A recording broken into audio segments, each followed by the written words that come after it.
Su conferencia se denomina La justicia transicional en el contexto colombiano, el desafío de los procesos de paz.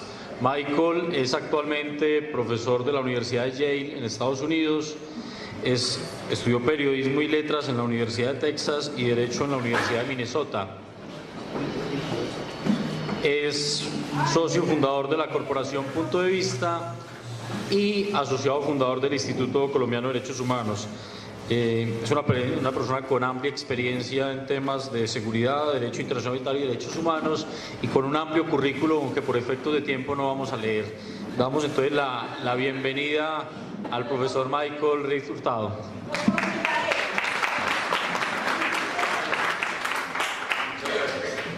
Muchas gracias a todas y a todos. Es un gusto estar con ustedes. Esta ciudad y esta región me encantan. Y creo que es muy importante empezar a debatir y entregar todas las opiniones que haya sobre lo que es la justicia transicional y qué es lo que se busca con los procesos de paz. Debo iniciar diciendo que ningún ponente, no importa su experiencia, puede llegar aquí a decir la justicia transicional es y la justicia transicional no es, porque sencillamente no es un campo definido. Es realmente una mezcolanza de una cantidad de cosas, es un campo que se está haciendo, es un campo en donde el Estado colombiano y la sociedad colombiana están experimentando. Creo que no es todo lo que promete, tiene muchos problemas, yo soy particularmente crítico, pero también tiene muchas cosas positivas. Y también estoy convencido de que es un carrito en el cual nos montamos hace mucho tiempo y del cual bajarse es muy complejo. Al menos este proceso de paz está montado bajo cierto discurso de justicia transicional. Por lo tanto, creo que es importantísimo que cada uno de ustedes domine algunos conceptos básicos, y eso es lo que pretendo hacer con esta presentación. Sé que ha sido un día larguísimo desde las 9, escuchando sobre el derecho internacional humanitario, derecho penal internacional, las mezclas de esas dos cosas. Ya soy el cuarto, pues espero mantenerlos despiertos y que también podamos tener un gran debate sobre estos temas. Quiero hacer 4 cosas con ustedes, sencillamente enmarcar el debate. Yo no tengo mi presentación. 2 segundos. Y si no, voy a estar mirando ahí la pantalla. Lo que quiero hacer es enmarcar ese debate, recuperar y recordar cuáles son esos límites iniciales de la justicia transicional que tanto se ha perdido. Básicamente es una insistencia que cuando uno llega a la crisis de la mediana edad, como que dice, hay que volver a lo básico, sin tantos adornos, volver a cuál es la base de lo que todo el mundo habla. Porque aquí ya nos han prendido como el carro engalladito. Aquí se trata de quitarle todos los gallitos y todas las decoraciones y volver a qué es lo fundamental de la justicia transicional. En segundo lugar, si lo logro, quiero empezar a contextualizar esto, aterrizarlo al caso colombiano. Llamo a esta sección como el descubrimiento de un niño con los nuevos juguetes, porque fue algo que pasó particularmente en el 2005, cuando de la ley de alternatividad penal pasamos a eso que se llama como justicia y paz. Me van a escuchar usar la frase corta justipaz para que sepan de qué estoy hablando. Estoy hablando de esa ley 975 del 2005. Luego quiero pasar a una noción de domesticación de la justicia transicional, y quiero hacer alusión a la domesticación en los dos sentidos: volverla de casa y por otro lado tomarla. Creo que ambas son negativas las connotaciones, pero nuevamente quiero descubrir ese proceso que ahora está muy en boga y muy en marcha, que ha sido la constitucionalización de la justicia transicional en Colombia. Y por último, sencillamente volver a la pregunta inicial, que es el objeto de la charla, de si la justicia transicional es un medio para conseguir algo, y por lo tanto habría que tener claro cuál es ese algo, o si es un fin en sí mismo. Y aquí es cuando los medios matan los fines y sencillamente nos quedamos en el debate de la cajita de herramientas, que creo que es un punto peligroso. Entonces, arranquemos, y me volveré loco con 2 pantallas, pero creo que lo logro. Es el problema de las compatibilidades de Mac. Vamos al punto, enmarcando el debate. Básicamente, ¿qué es la justicia transicional? En principio, la justicia transicional surge de una práctica que se dio en Europa, particularmente en Europa del Este, cuando se da la transición de muchos de los regímenes que tenían regímenes comunistas hacia la democracia. Y ahí lo que vimos fue mucha transformación institucional, mucha depuración administrativa, muchos cambios dentro del partido que se extendían al régimen gubernamental. Y nos quedamos particularmente con la noción de vetar, de depurar, de lustrar. Todas esas palabras son traducciones de diferentes lenguas al español, pero la noción que se tiene en Europa del Este es mucho más ligada a esa depuración administrativa. Particularmente en América Latina, el uso va más ligado a la lucha contra la impunidad, a la búsqueda de la verdad. Ahora, el uso del concepto de justicia transicional solo se da por primera vez en 1990.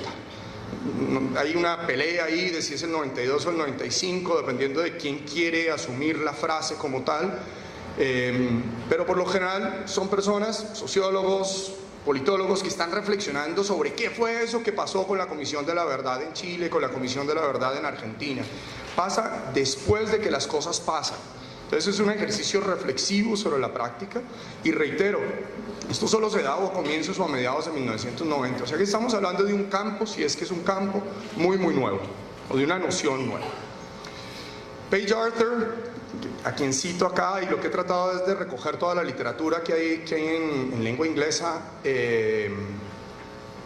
y ponerla a disposición de ustedes en esta presentación. Paige Arthur hizo un trabajo de tratar de ver en qué momento surge cierta noción de que hay una justicia de transición. Y ella termina definiendo, después de hacer entrevistas en todos los lugares del mundo y hablando con las personas, hombres y mujeres, de los viejos, de los históricos, que hicieron parte de todos estos mecanismos como comisiones de la verdad, iniciativas de persecución penal. Y lo que dice ella es, esto básicamente debe caracterizarse como una nueva forma de hacer activismo de derechos humanos. Es como una respuesta a dilemas políticos concretos. Entonces, por primer lado tenemos una noción de que está íntimamente ligado a los derechos humanos, pero en segundo lugar son los derechos humanos empezando a resolver dilemas políticos, algo que a los abogados no les gusta mucho, que nos gusta más el derecho puro y duro. En segundo lugar, Pablo de Grave, que es otro de los colombianos, pero académico también gringo y ha escrito muchísimo sobre la justicia transicional, hoy en día es relator del sistema de Naciones Unidas para los temas ligados con la justicia transicional, los derechos de las víctimas a la verdad, la justicia y la reparación. Plantea que la noción de justicia transicional se desarrolla para atender los déficits de rendición de cuentas. Aquí no tengo mejor posibilidad de traducción de la palabra accountability.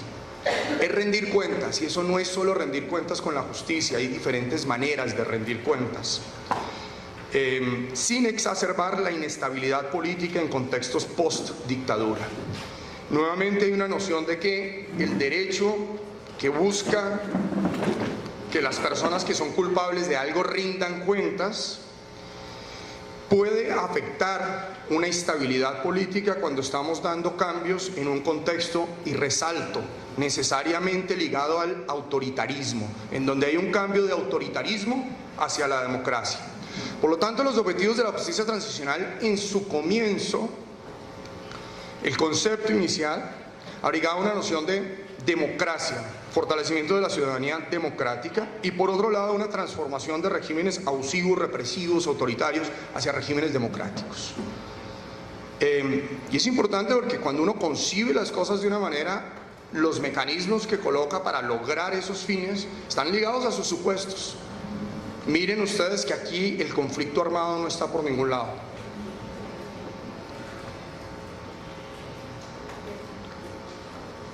Sigo marcando el debate dándole las definiciones clásicas que hay por ahí rodando. Quizá una de las autoridades más importantes y la organización no gubernamental que surge después del proceso de Sudáfrica es el Centro Internacional para la Justicia Transicional.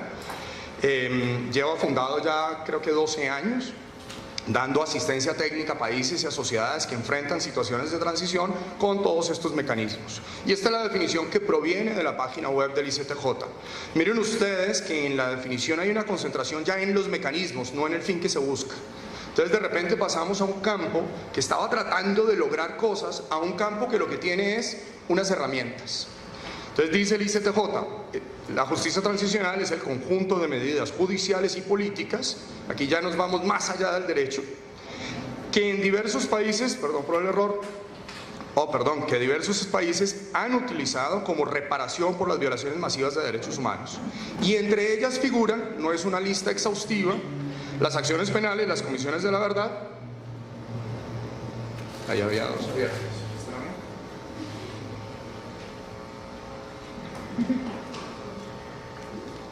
Se me pega el hablado de mi colega chilena si me tomo esa. Y entonces están los mecanismos, hay acciones penales, hay comisiones de la verdad, hay programas de reparación y hay diversas reformas institucionales. Algunas de estas más que otras desarrolladas, puede haber nuevas, no sabemos. El tema es, la justicia transicional, según el ICTJ, se concentra más en la utilización de herramientas para lograr algo. Ese algo no se especifica, interesa más cómo son esas herramientas, interesa más ver cómo esas herramientas funcionan mejor. Sigo enmarcando el debate, estamos en las nociones básicas. La otra definición que va a surgir por todo lado es un famoso informe en donde el sistema de Naciones Unidas, particularmente en cabeza del secretario general de las Naciones Unidas, en un informe muy conocido en el 2004 que habla de las medidas en situación de posconflicto, aquí sí empieza a ligar la noción de justicia transicional a que es importante que las misiones de Naciones Unidas, que los mediadores de Naciones Unidas tengan en cuenta que los conflictos no se negocian a cualquier costo, sino que tiene que haber algunos límites en derechos. Y su definición literal, esto es traducción mía, no traducción de Naciones Unidas, dice que se trata de la gama de procesos y mecanismos relacionados con los intentos de distintas sociedades de encarar el legado de violaciones a gran escala, con el fin de garantizar la rendición de cuentas, hacer justicia y alcanzar la reconciliación. Quiero enfatizar un par de cosas de esa definición. Primero, aquí ya se está hablando de procesos o mecanismos, introducimos una noción de procesos. E introducimos una noción de que en distintas sociedades puede haber distintas maneras de hacer las cosas. Pero todo se hace con el fin de encarar un legado, es decir, que no es un poquito de violaciones, sino que ya las violaciones entran a marcar el tejido social. Entonces la justicia transicional no es para cualquier cosa, sino que tiene que existir un legado, tiene que haber una imprenta sobre la sociedad que deriva de violaciones a gran escala, el gran escala es de Naciones Unidas, con el fin de garantizar tres cosas que no necesariamente se puedan garantizar todas a la vez, pero la definición no lo resuelve. Y ahí es en donde entramos en los temas de los balanceos. Porque tenemos que rendir cuentas, tenemos que hacer justicia, lo que eso quiera decir. Y además de eso tenemos que alcanzar la reconciliación, lo que eso quiera decir.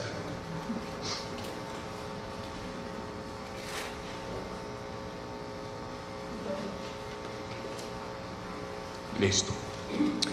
Ahora, aquí sigo enmarcando el debate, pero tomo un paso fundamental. Aquí ya empiezo a reconocer que nos fuimos más allá del concepto inicial, por la misma práctica. Recuerden que igual es un concepto jovencito, 1995, o sea que no llevamos mucho tiempo, llevamos unos 20 años en este tipo de cosas. Pero definitivamente la justicia transicional ya extendió las fronteras, extendió su alcance. Se ha hablado de que la justicia transicional puede remediar problemas de justicia distributiva, es decir, meterse en temas de desarrollo y de pobreza. Yo no les estoy diciendo que pueda o no pueda, lo que les estoy diciendo es que se ha utilizado para. Segundo, indudablemente se ha metido en el posconflicto. Y aquí hay temas muy serios, porque los dilemas prácticos de la construcción de la paz no son los mismos dilemas que se tiene cuando uno está transformando un gobierno autoritario hacia la democracia. Por ejemplo, cuando hay un problema de paz, uno tiene un tema de reintegración de los combatientes. Tiene que desarmar la guerra.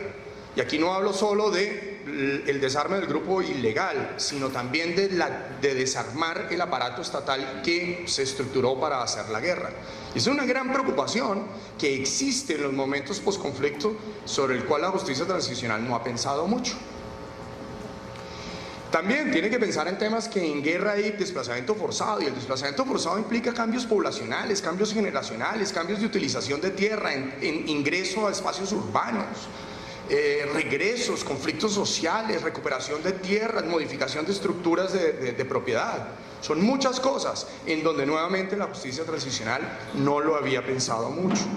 Y por último, tiene que entrar en un esquema en donde ya no se trata de que un régimen malo, feo, horrible, abusivo, sale de la película, sino que tiene que pensar en esquemas en donde dos opuestos van a compartir poderes.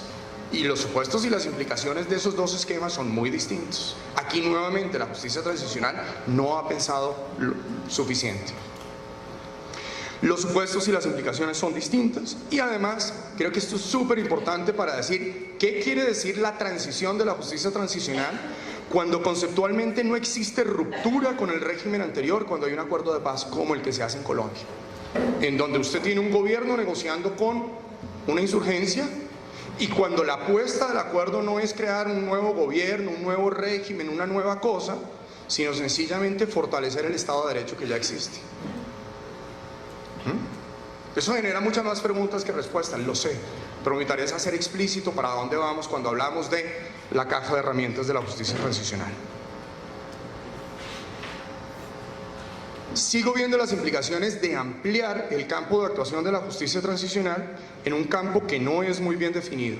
Nuevamente estamos hablando de una ampliación vertiginosa de 20 años, en donde posiblemente, y esto aquí adopto los criterios que ha utilizado Christine Bell en el 2009, en vez de hablar de un campo establecido, de pronto de lo que estamos hablando es de una especie de manto, de etiqueta que se le da a una multitud de pactos y transacciones sobre el pasado, pero tratando de ocultar las implicaciones normativas, políticas y morales que se están teniendo sobre esos pactos. Es decir, nos resulta mucho más cómodo hablar de justicia transicional sin ver realmente qué es lo que está pasando por debajo. Además, el manto de la ley le da un magnífico formalismo a estas medidas, porque no pensamos que realmente lo que se está haciendo es que se está transando. Y la pregunta es, ¿quién está transando? ¿Están transando los poderes sociales? ¿Están trazando los poderes debilitados siempre y marginados siempre en una sociedad como la colombiana? ¿O están transando y pactando otros? ¿Cómo transan y pactan y cómo hacen parte de ese pacto quienes son poderes invisibles? O quienes son poderes estables pero se consideran típicamente dentro de esa dicotomía del sector privado. Christine Bell lo que sostiene al final es que probablemente no es muy correcto hablar de un campo de la justicia transicional, ni mucho menos atribuírselo a una forma especial de justicia o de derecho, sino mucho más a una etiqueta que esconde, por X o Y razón, yo creo que negativa, ella también, que esconde los procesos políticos que están detrás de los acuerdos que se están haciendo. Ahora, se hace un llamado a la interdisciplinariedad, porque el derecho no puede con todos los problemas que se le están planteando. El derecho por lo general es rígido, es blanco y negro, es prescrito, es estable. Y uno lo que trae son problemas y dice como abogado, uy, eso cabe en esta cajita. Si la cajita no se adopta muy bien a la situación, pues uno lo mete. Aquí lo que se está diciendo es, no, entramos en un momento en donde el derecho tiene que adquirir algo que no es típico ni propio, flexibilidad y baile. Y eso se hace con el llamado a la interdisciplinariedad. La pregunta ahí es si estamos sometiendo el derecho a un baño político en donde yo utilizo mucho el lenguaje de derecho y de derechos, pero realmente lo que está triunfando es un acuerdo político que no estamos viendo de manera directa. Al final de cuentas, lo que pasa con esto es que tenemos un lenguaje en el cual todos nos sentimos relativamente cómodos porque es un lenguaje abstracto de derechos, en donde lo que se están protegiendo supuestamente son los derechos de los débiles, las víctimas. Pero en el fondo terminamos metidos en un debate de la cajita de herramientas, de cómo va a ser la Comisión de la Verdad, si la Comisión de la Verdad va a tener 12 representantes o si va a tener 24, si los 24 van a ser elegidos popularmente o si 12 los pone un lado, 12 los pone el otro. En fin, que son debates importantísimos de pronto para tecnócratas y personas como yo, pero no son debates tan importantes, digamos, deshace el debate político de qué es lo que estamos buscando, cuál es la transformación que se busca. La misma transformación se requiere y los mismos mecanismos se requieren en Antioquia que en Pasto o en la costa. Y por último, lo que vemos es la coexistencia cuando se dice justicia transicional, que las personas quieren decir cosas distintas. Por ejemplo, cuando el ministro del Interior de turno habla de justicia transicional, yo les aseguro que no está hablando de lo mismo cuando yo hablo de justicia transicional.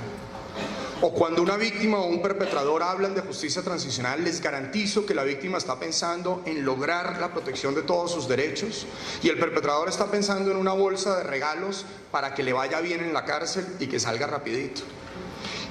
Y entonces aquí es en donde volvemos a esa maleabilidad de la justicia transicional, en donde les digo de entrada, no se coman el cuento de alguien que les dice la justicia transicional es, la justicia transicional no es. Entonces tenemos diferentes marcos de referencia que se pueden ver de las diferentes expresiones que tenemos. La primera es la justicia transicional como un ejercicio de derechos humanos, y vuelvo a la noción inicial que plantea mucho Paige Arthur, muy propia de América Latina. Si uno habla con los argentinos, los chilenos y demás, van a tener esta visión. La justicia transicional como mecanismo de resolución de conflictos, en donde ya la lógica de resolución de conflictos se aparta del derecho. Los abogados a veces somos un obstáculo para los negociadores, ¿no? Y la ciencia de la resolución de conflictos requiere un poquito más de swing y de zumba, no tanto lo del abogado pidiendo justicia. La resolución de conflictos además se alimenta de ejercicios de la ciencia política, de la economía, de la sociología y demás. Son otras disciplinas las que informan este campo y por lo tanto informan las decisiones. Y entiendan ustedes que las decisiones disciplinares no son decisiones neutrales ideológicamente. Si yo opto por una disciplina por encima de otra, o dentro de una disciplina opto por una visión política por encima de otra, todas esas son decisiones ideológicas y por lo tanto cargadas de poder.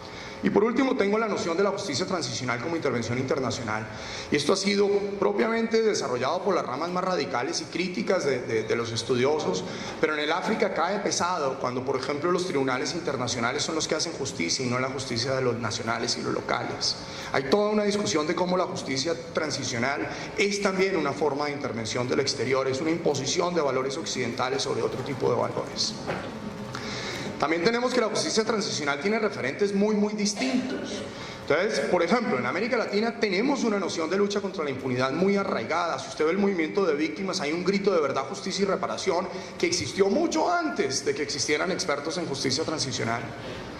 Y lo que ha habido es una especie de copamiento de esos derechos en catálogos en donde todo el mundo se los aprende, y pasa algo muy feo que es la reificación de los derechos, en donde las víctimas para hablar bien tienen que hablar ese lenguaje de los abogados en vez de tener sus reclamos normales.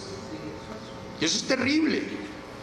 Eso es terrible, porque no nos gustan las víctimas que hablan mal, porque no nos gustan las víctimas groseras, porque no nos gustan las víctimas que lloran, porque no nos gustan las víctimas que demandan algo de que no está dentro de mi catálogo de restitución, rehabilitación, Todos ustedes se la saben, ¿no? Sí, pero ese ámbito no sea un ciudadano común, o por ejemplo una líder, o buscar el lenguaje de uno. Pero yo, por ejemplo, yo no pierdo mi esencia.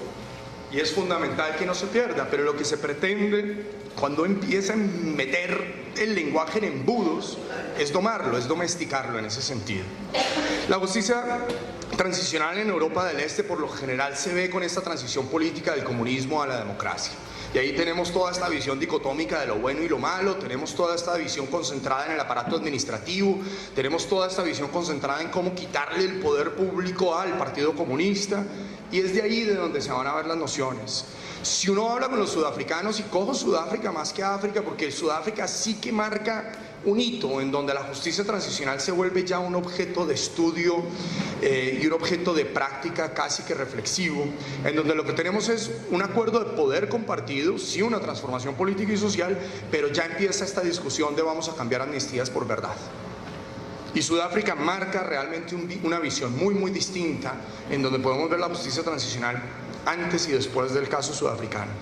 Y por último tenemos una última extensión que es muy curiosa, problemática, y es básicamente que los países del norte han utilizado mecanismos de justicia transicional light y controladitos para abordar injusticias históricas grandes. Por ejemplo, el trato dado a los niños indígenas en diferentes países, en donde fueron quitados de sus familias y forzados a tener una educación civilizada. Y entonces las comisiones de la verdad son una manera light de abordar esas injusticias del pasado, de asumir responsabilidad pero sin que pase nada, ¿no? Y ahí también vemos nuevamente la utilización de la justicia transicional en otro contexto. Si usted le pregunta entonces a un ciudadano canadiense involucrado en estas luchas sobre la justicia transicional en su país, asumamos que no es una persona estudiosa de la justicia transicional en el mundo, va a referir este tipo de mecanismo, un tipo de comisión de la verdad para abordar las injusticias históricas, en donde no se toca nada. no se toca nada de las injusticias, ni el régimen, ni más. O sea, aquí nuevamente les doy otros ejemplos de cómo, al hablar de justicia transicional, dependiendo de quiénes somos, quién es nuestra experiencia, cuál es nuestro marco cultural de referencia y político, podemos estar hablando de cosas completamente distintas. Listo, entonces pasemos ahora al contexto colombiano. El uso de la justicia transicional en el pasado reciente y las caricaturas, creo que en Colombia me podrían quitar la palabra. Entonces, justicia transicional en medio del conflicto. Este fue el orgullo oficial del gobierno colombiano durante muchísimo tiempo. Aquí estamos innovando, aquí vamos a hacer justicia transicional en medio de las balas y esa cosa es muy, muy, muy novedosa. Y entonces era el valor de innovación lo que sustituía la apreciación de si esto sirve para algo o no. Digamos, quienes fuimos críticos de la Ley de Justicia y Paz desde el comienzo y durante toda su adopción éramos vistos perfectamente como antipatriotas, destructores y demás. Ahora, hemos llegado a tal punto en donde hoy el Ministerio de Justicia es el que primero dice, esta cosa hay que enterrarla. Pero esas mismas personas antes, cuando uno era el crítico de Justicia y Paz, no por dañar el proceso con los paramilitares, sino porque el mecanismo quedó pésimamente diseñado, básicamente decían, aquí la crítica no es aceptable. Y aquí lo importante es que asociamos la noción de justicia transicional a la ausencia de un cambio, asociamos un proceso de desmovilización a un proceso de paz, reemplazamos casi todos los mecanismos por las entregas y las promesas de la justicia penal premial, en donde lo que dictaba la parada básicamente eran las confesiones de los perpetradores. Era el momento en donde los perpetradores ahora sí iban a hablar. Y aunque había mucha oposición de eso, todos teníamos curiosidad. Había cierto morbo alrededor de la mecánica de la atrocidad. Los medios de comunicación les encantó durante mucho tiempo cuando a finales del 2006 Mancuso empezó a hablar. Cuando llegaba un tipo como el Iguano, los medios de comunicación les encantaba. Ahora acabamos de ver una sentencia que compara los hornos que se utilizaban para quemar cuerpos en Cúcuta con los hornos crematorios del Holocausto, cosa que no es aceptable además. No estoy desmeritando ni lo uno ni lo otro, pero no podemos comparar lo que pasó en Cúcuta con el Holocausto judío. Pero ese es el lenguaje fantástico sobre la atrocidad que atrae. Y nos quedamos muy pegados a eso. Y es horroroso quedarse pegado a eso. Eso no tiene nada que ver con la transición.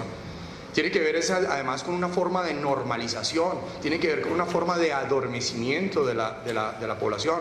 La población terminó cansándose de estas cosas y los medios de comunicación salen de discusión. Lo único que nos queda es que los paracos eran un monstruo. Pero no hay mucha más discusión después de eso. La justicia transicional sin transición básicamente tenía estos argumentos prácticos desde la línea oficial. Esto es dificilísimo, hacemos lo que podemos, y pareciera que eso debería ser un contentillo. Justipaz pasó de ser del objeto del deseo al aborrecimiento máximo. Yo no entiendo cuándo pasó esto, pero tanto Fiscalía como Ministerio del Interior y de Justicia y ahora Justicia no hacen sino hablar mal de Justipaz. Y eso también es problemático, porque allá hay un proceso que hay que cerrar y que no cierran. Además, todo se trazaba sobre un discurso oficial que yo nunca entendí, pero esto es también muy peligroso, porque nos dejaron un sabor de que sí, estamos resarciendo los derechos de las víctimas, pero tenemos que reconocer que va a haber víctimas en el futuro. Entonces uno decía, pero ¿qué es lo que estamos haciendo? Digamos, esto de hacer justicia transicional en medio de conflicto garantizando que las víctimas van a ser víctimas otra vez. Es un poco contradictorio. Y lo otro que ha caracterizado el debate en Colombia antes y ahora es esta noción de compararnos con otros países para decir estamos bien. Y esto es un poco el cuento del tuerto en el mundo de ciegos, aunque el dicho tenga connotaciones horribles, pero es básicamente eso lo que se hacía. Como en el Congo están peor y hacen menos que nosotros estamos muy bien, o Sri Lanka. Pero creo que esas no pueden ser las comparaciones. El derecho comparado y las prácticas comparadas son fabulosas, pero uno tiene que ver qué es lo que está comparando con qué y para qué. Interesante compararnos con el legado de justicia que nos deja Argentina y la reflexión que nos pueda dejar Argentina. Pero claro, ahí Colombia queda muy mal parada.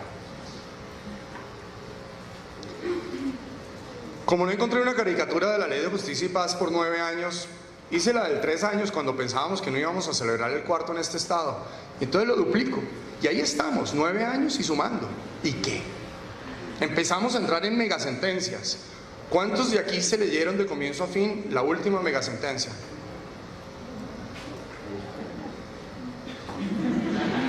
Es absurdo, es aburridísima, es incoherente, porque nadie puede mantener coherencia de ese tipo de cosas, ¿no?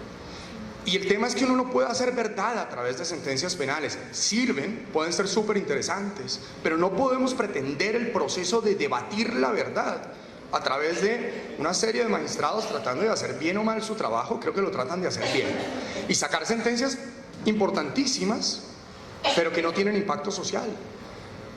La justicia penal no tiene sentido si no tiene impacto social.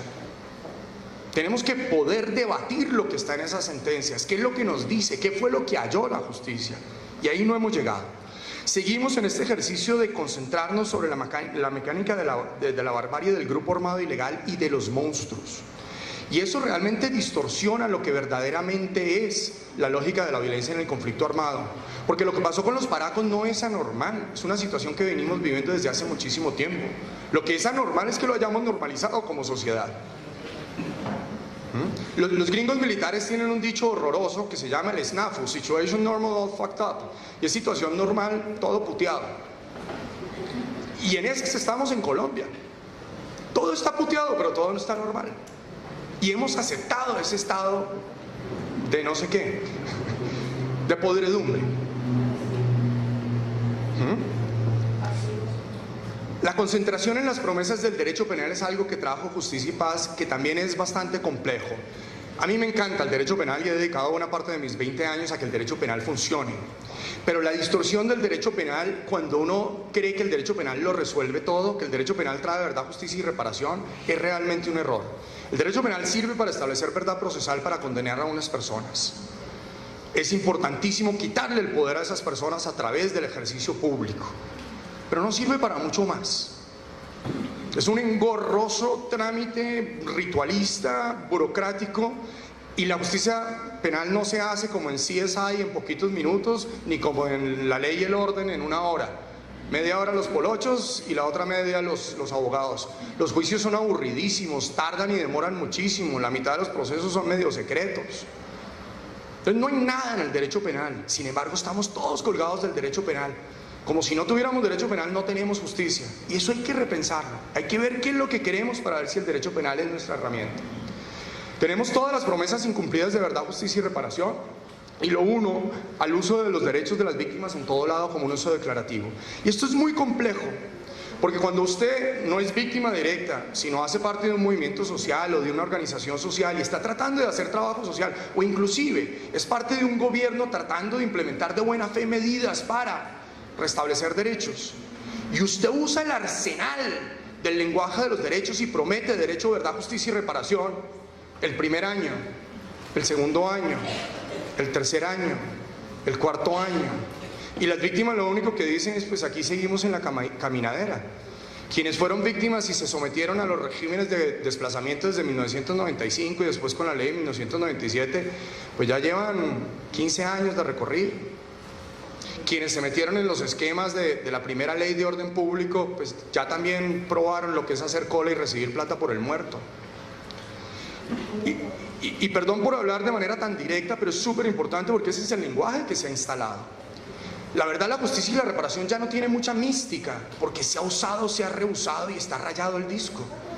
Y eso es súper complejo porque debe ser un discurso que tiene mucho poder, porque promete transformación. Pero ¿cómo hago yo para creer cuando 3 veces me han mentido? ¿Cómo hago yo para restablecer la creencia, para decir: oiga, ahora sí va a ser, con este marco nuevo sí va a ser? Pero lo único que hablo es verdad, justicia y reparación.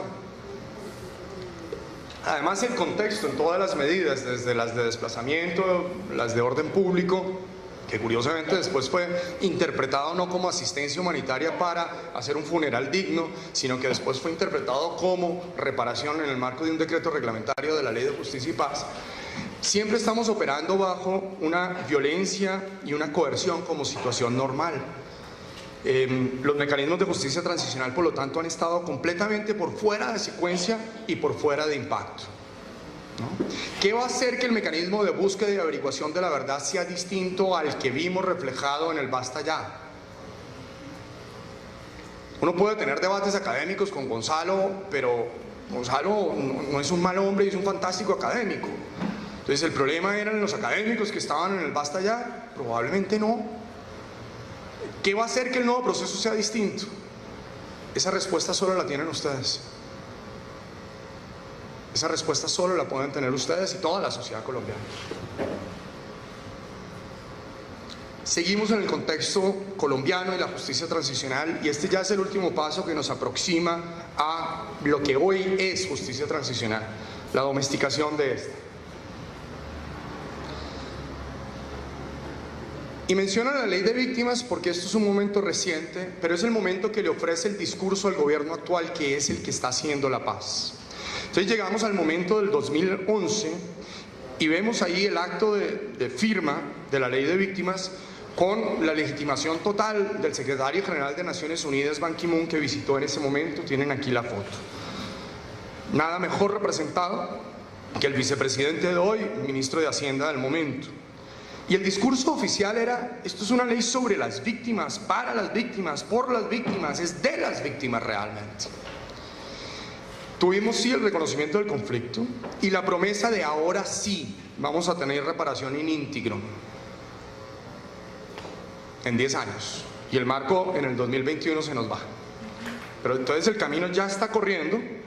Un año después, cuando se adoptaron las medidas reglamentarias, particularmente los decretos que también fueron objeto de consulta y participación, Juan Manuel Santos, de manera libre, para no poner toda la cita aquí, dijo: estas herramientas legales transformarán un pasado de dolor y sufrimiento en un futuro de esperanza y prosperidad.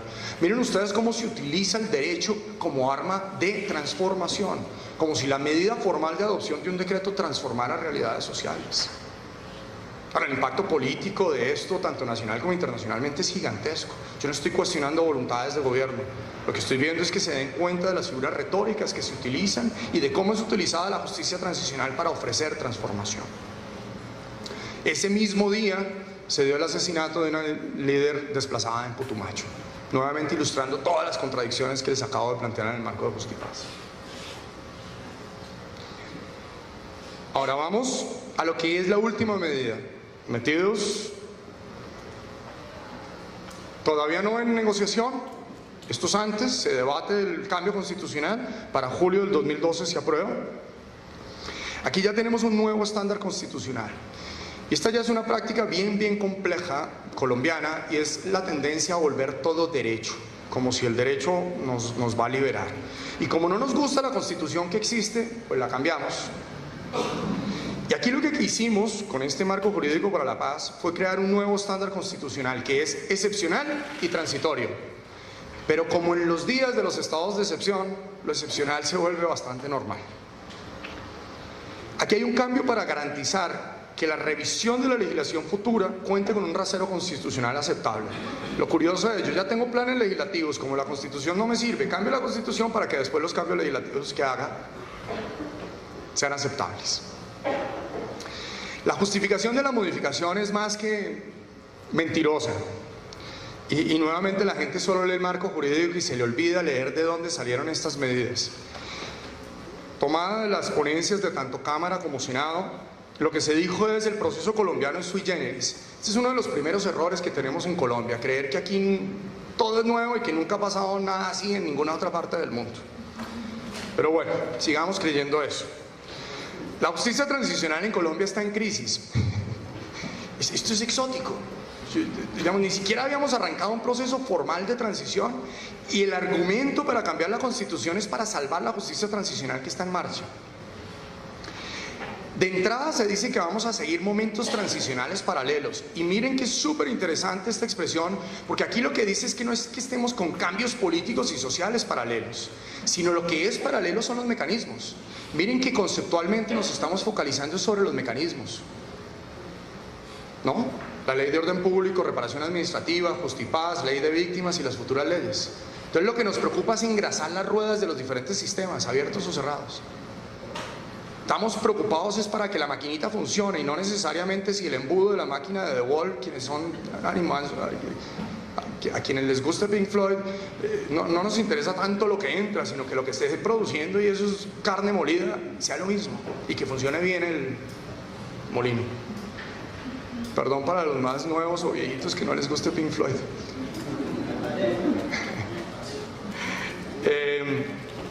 Lo otro que reconoce es que vamos a tener cierres graduales de distintos conflictos. Entonces no vamos a hacer la paz para hacer transición, sino que vamos a hacer mini paces.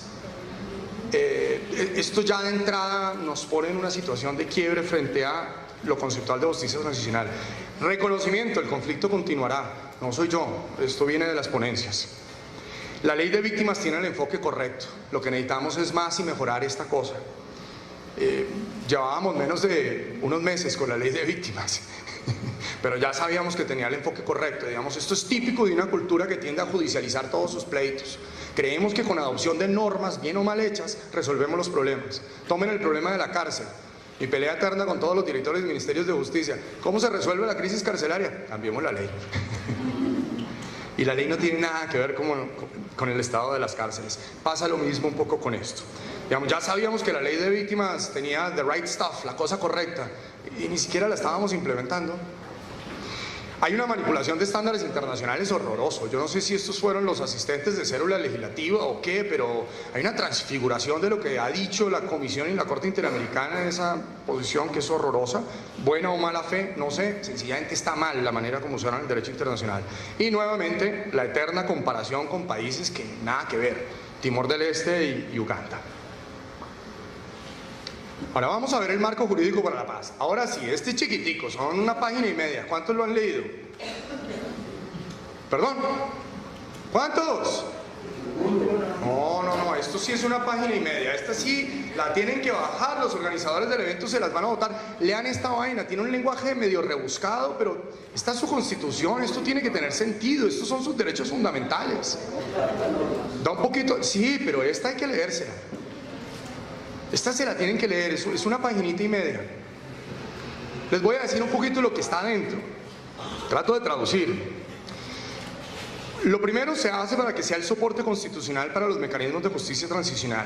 Va a facilitar la terminación del conflicto, vamos a lograr la paz y va a garantizar los derechos de las víctimas en el mayor grado posible.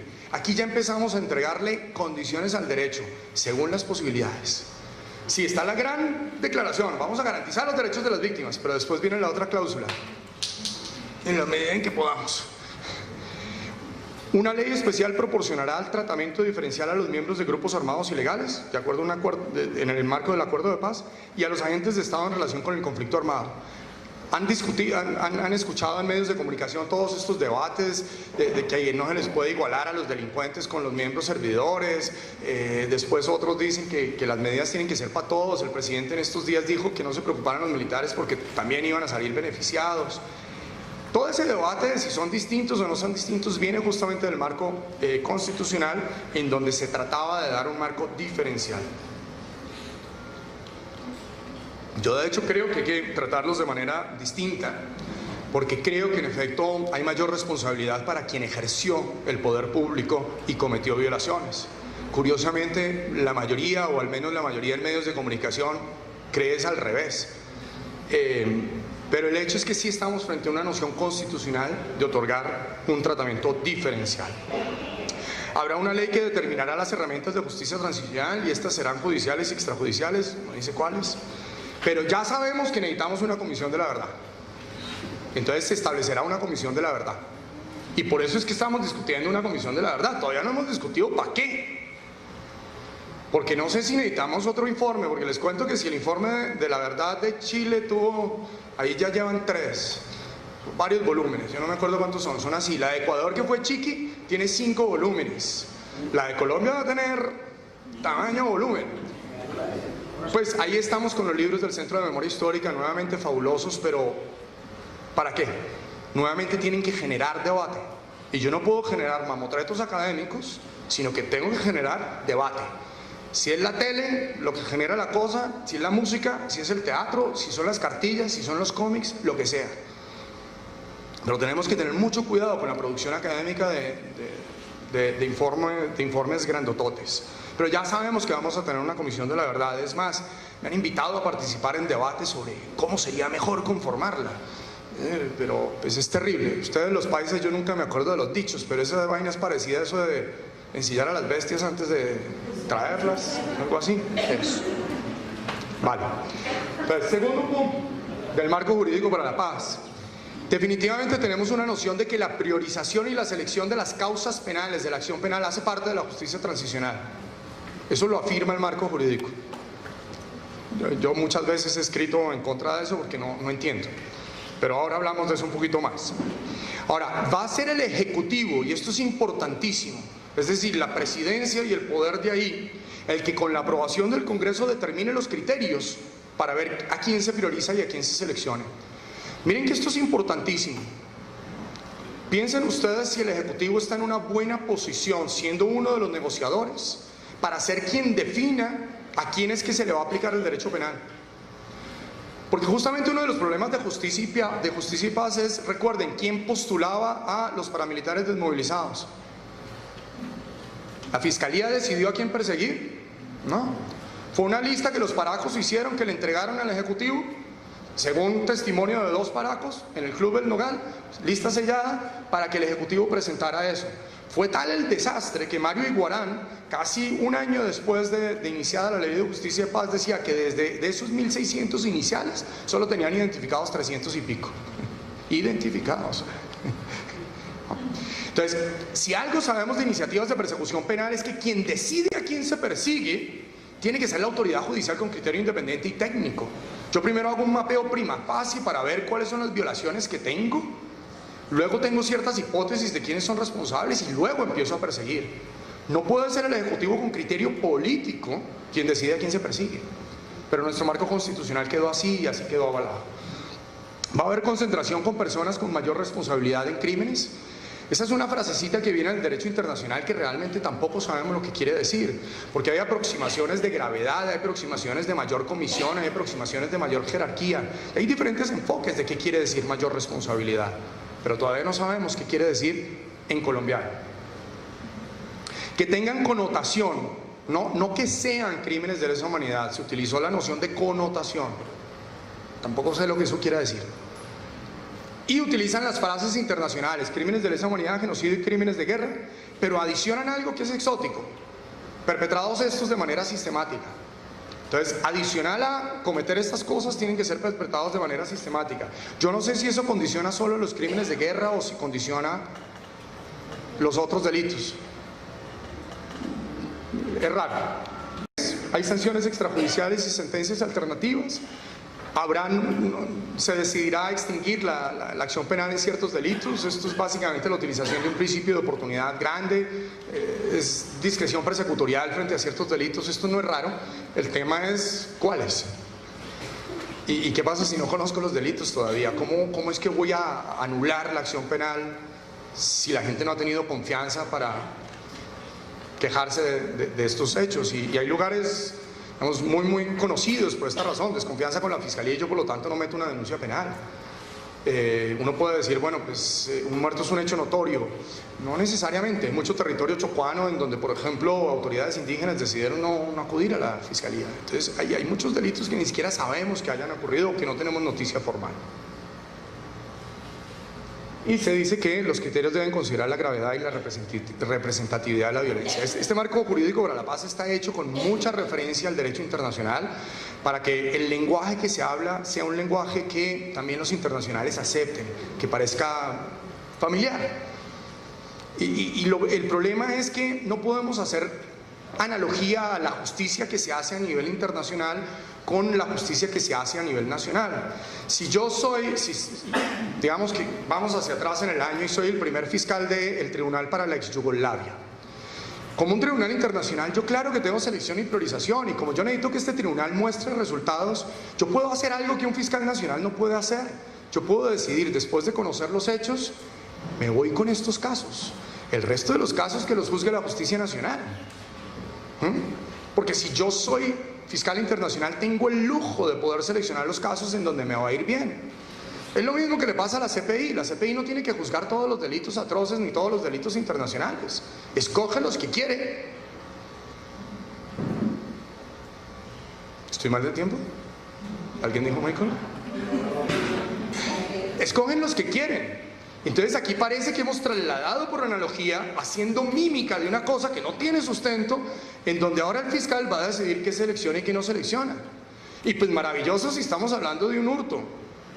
Yo ahí no tengo problema en usar la discreción persecutorial, entre menos derecho penal mejor, les soy honesto. Pero, y entonces la desaparición forzada voy a decidir cuáles sí, cuáles no. Las torturas en estaciones de policía, de lo cual no hemos hablado, porque aquí solo hablamos como de homicidios y desapariciones forzadas y ese tipo de cosas. De torturas en estaciones de policía pareciera que no está en nuestro imaginario. De las acciones en donde inteligencia entregó información a los paracos para que cometieran ejecuciones dirigidas. De infiltración y corrupción al interior de la fiscalía para obstaculizar investigaciones. Esos no son delitos de connotación internacional. Para mí deberían ser prioridad. Ahora, ¿cuáles van a ser esos criterios? Vamos a ver, a discutirlos.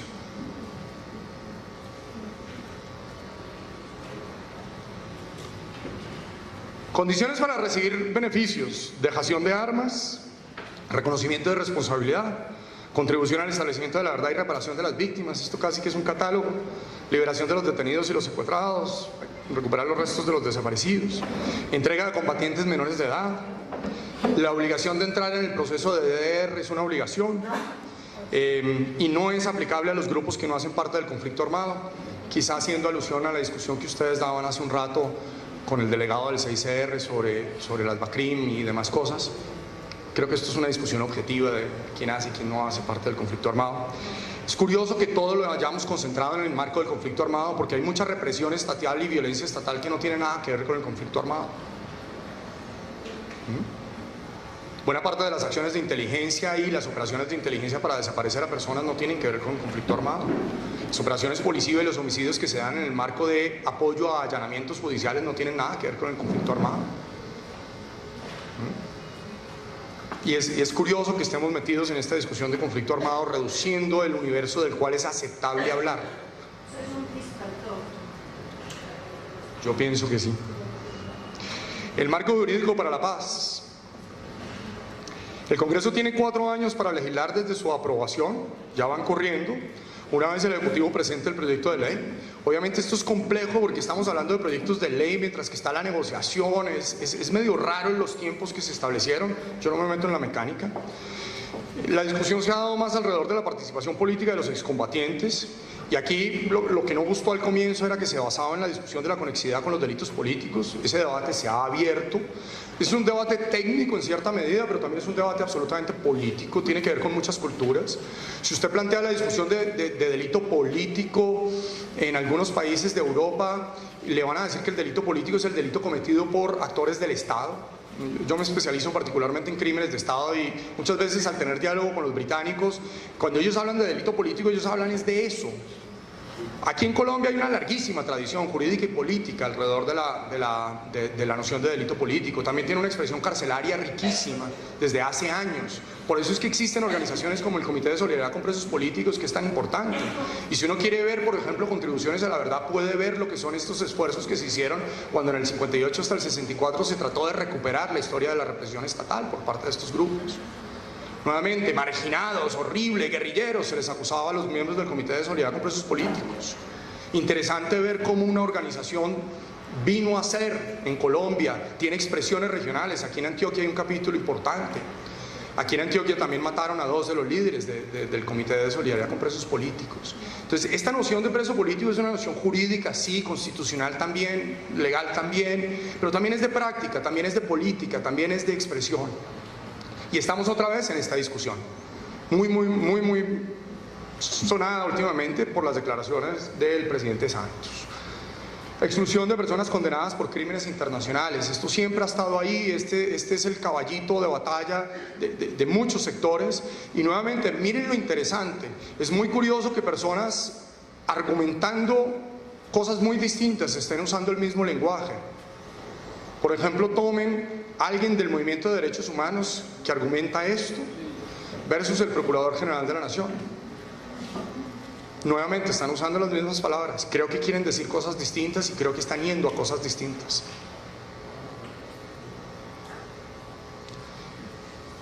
Perdón, una última cosa con este cierre. Aquí curiosamente la mayor parte del debate, y creo que esto es una herencia de Postipaz, se ha concentrado sobre los miembros combatientes de los grupos armados ilegales.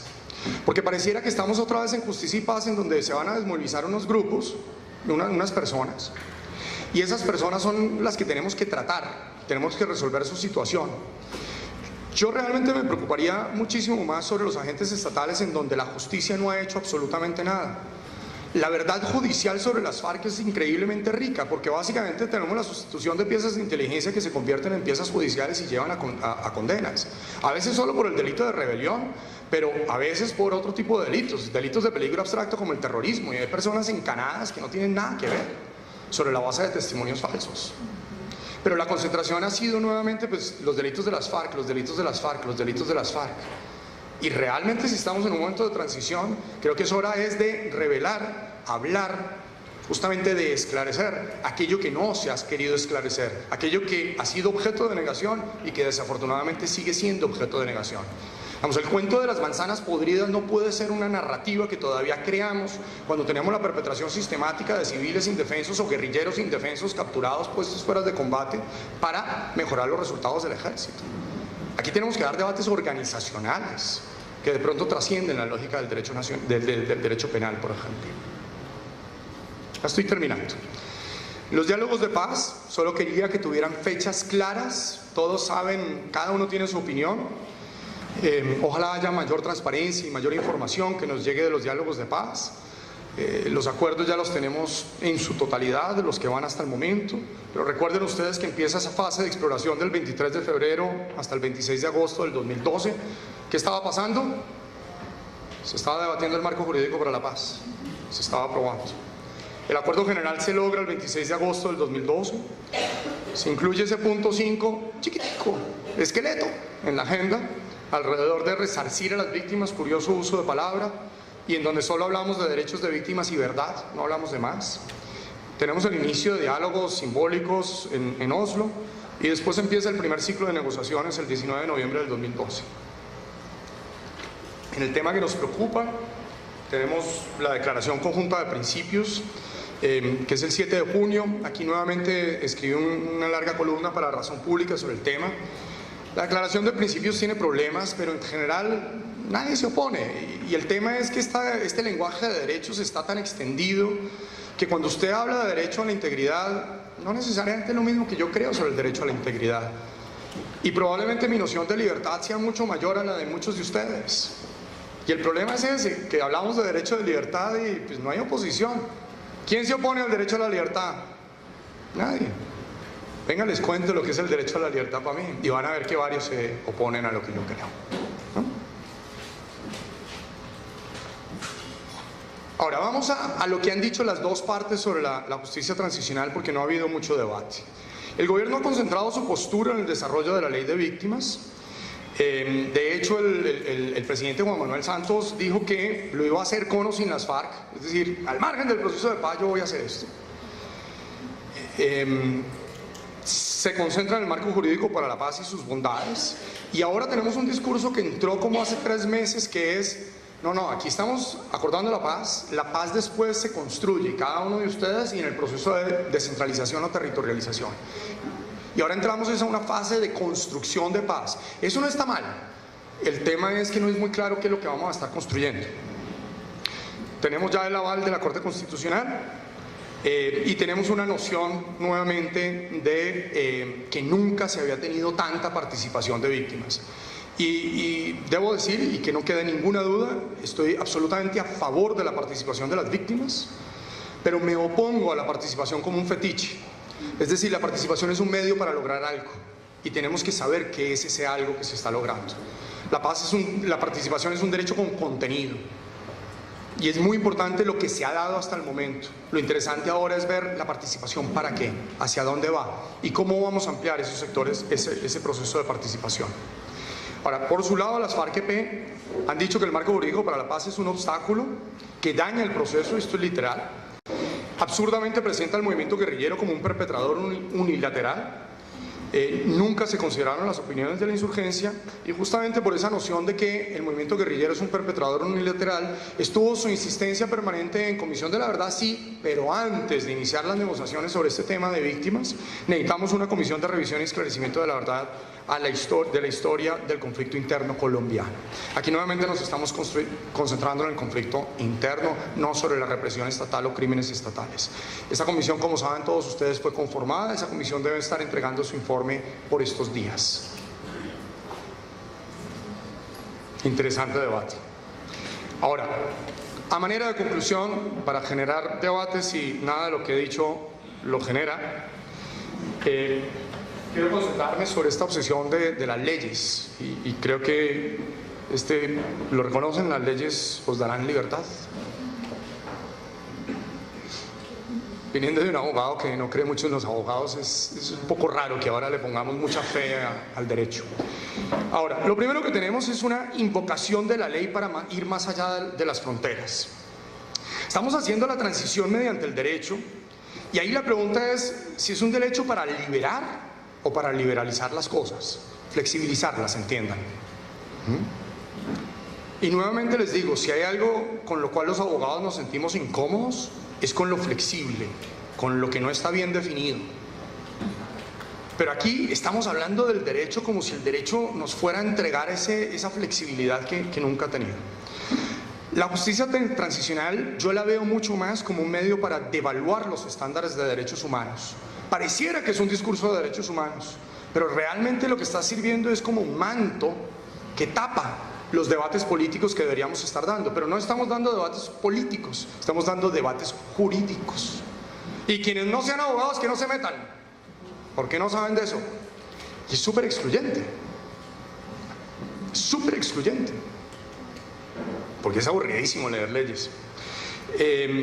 Y lo otro que está pasando es que desde el derecho estamos haciendo un llamado abierto al excepcionalismo.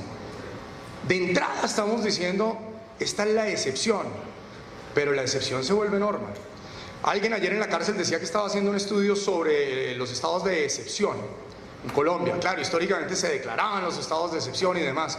Desde hace rato no los declaramos, pero tenemos algo muy parecido a lo que Giorgio Agamben llama estado de excepción permanente, y es, ya no se recurre a la figura de estado de excepción, pero se gobierna a través de la excepción. Se crea el estado de necesidad para permanentemente adquirir formas excepcionales de derecho. Tenemos siempre la explotación retórica de las promesas de la justicia transicional, lo que la justicia transicional va a entregar, verdad, justicia y reparación. Todo se hace en nombre de las víctimas, pero también, como he dicho mucho en columnas periodísticas, pues en nombre de las víctimas se puede hacer más o menos cualquier cosa. Y créanme que se hace más o menos cualquier cosa, porque desde la visión religiosa se puede hacer una cosa, desde los perpetradores se puede hacer una cosa, desde una lógica restaurativa se puede hacer una cosa, desde el derecho penal se hace una cosa, desde un ministerio del interior se hace otra cosa. Y el nombre de las víctimas es súper complejo, porque pareciera que estamos frente a una categoría víctima, en donde además hemos construido categorías peligrosísimas. La víctima tiene que ser inocente, entonces entramos a una discusión de que la víctima es víctima no por lo que le hicieron, sino por lo que hacía o estaba haciendo. Y reitero, es una manera de desarmar a las personas que han sido victimizadas. También es una manera de despolitizar el debate, porque yo construyo una víctima con V mayúscula y homogenizo a todo el grupo. Es como si las víctimas no tuvieran ideología, no tuvieran opinión política, no tuvieran acción política, no tuvieran sexualidad, no tuvieran rol en la sociedad. No, el que es víctima es víctima. No me hable de más. Y pórtese bien, haga cola. El diseño del laberinto y el establecimiento de las reglas lo estamos haciendo, y esto preocupa mucho. Antes de dar los debates políticos estamos estableciendo reglas de cómo va a ser esto. El diseño de los laberintos burocráticos ya se está haciendo, porque lo que estamos haciendo es perfeccionando lo que hay. Y sí, debo reconocer, lo que hay en Colombia en comparación con muchos otros países del mundo es muy bueno.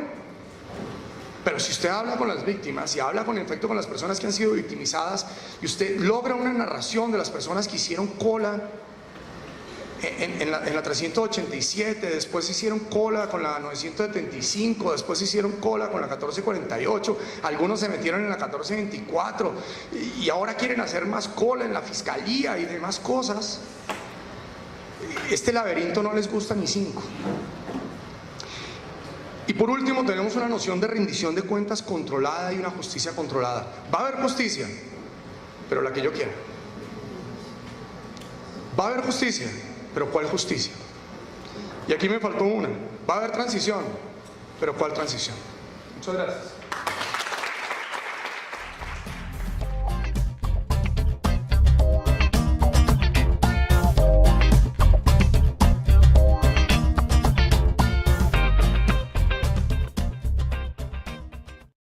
Medellín. Todos por la vida.